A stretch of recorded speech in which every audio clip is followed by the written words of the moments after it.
ఆడిట్‌లోని 2 రకాలుంటాయి. ఈ video just ఒక ఇన్ఫర్మేషన్ గురించి మాత్రం. ఒకటి ఏంటంటే ఇంటర్నల్ ఆడిట్, తర్వాత అంటే ఆంతరంగిక ఆడిట్ అనమాట. తర్వాత ఎక్స్టర్నల్ ఆడిట్. ఇప్పుడు ఇంటర్నల్ ఆడిట్‌లో పనిచేసే వాళ్ళు ఎలా ఉంటుందంటే, ఫస్ట్ ఇంటర్నల్ ఆడిట్ చెప్పుకుందాం. సంస్థలో పనిచేసే ఉద్యోగులు అనమాట.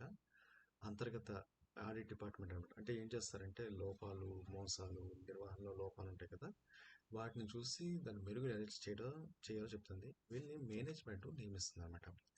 ఇదేంటంటే సంస్థ కోరిక మేరకు మేనేజ్ చేస్తారు. ఇప్పుడు వీళ్ళు రిపోర్ట్ తయారు చేసిన తర్వాత ఎవరికి ఇవ్వాలి అంటే మేనేజ్మెంట్‌కి ఇవ్వాలి. అయితే వీళ్ళు ఏంటంటే ఇక్కడ విషయం సూచనలు మాత్రం చేస్తారు. అమలంతా మేనేజ్మెంట్ మీద ఆధారపడి ఉంటుంది. ఇంకో విషయం ఏంటంటే దీని పరిధి ఎంతవరకు అంటే ఫైనాన్స్ గానీ, దాని సమయం రిస్క్ పాలిసీలు గానీ, అంతర్గత నియంత్రణలు వీటన్నిటి ఈ బేస్ మీద ఇది ఉంటుంది. మనం ఈ విషయం గుర్తించాలి.